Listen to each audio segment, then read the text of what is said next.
Now, the rest of the story. In 1975, Cal Worthington received the unhappy news that his father was dead. A heart attack, the official certificate said, but Cal found out that was not entirely true. And he made that discovery in the garden outside his dad's home, on the very spot where the old gentleman had died. There were clues all along. At the age of 7 and with only a few months' education under his belt, Cal's dad went to work on the family farm. As a young man venturing out into the world, he took whatever jobs were available, road building, factory work, then World War II. Dad became a pipe fitter in a shipyard. Turned out he had a talent for interpreting blueprints and for memorizing the guts of the great battleships. When the war was over, the shipyard closed, so Dad went to work in a cotton mill. His whole life was devoted to family and work, and in that order.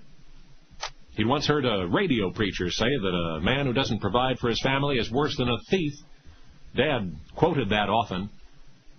Cal also remembered the times he and his father went swimming in the pond, and the times they stole out after dark to spy on the night sky.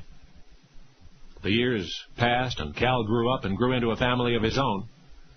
When Mom died, Cal and his wife asked Dad to come live with them, but Dad preferred the little frame house he had shared with his own bride. He would stay there and tend the garden of which he was so proud.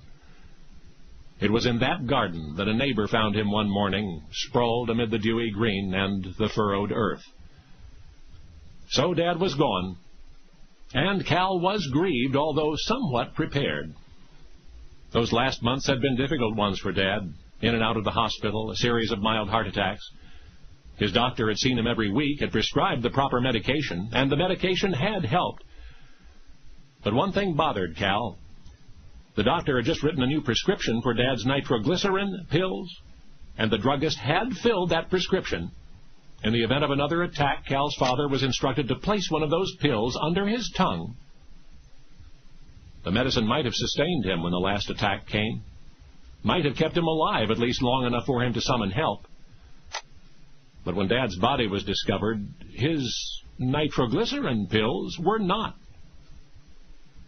An hour before the funeral service, Cal took a walk in his father's garden, and, kneeling over the spot where Dad had died, Cal learned the awful, ironic truth.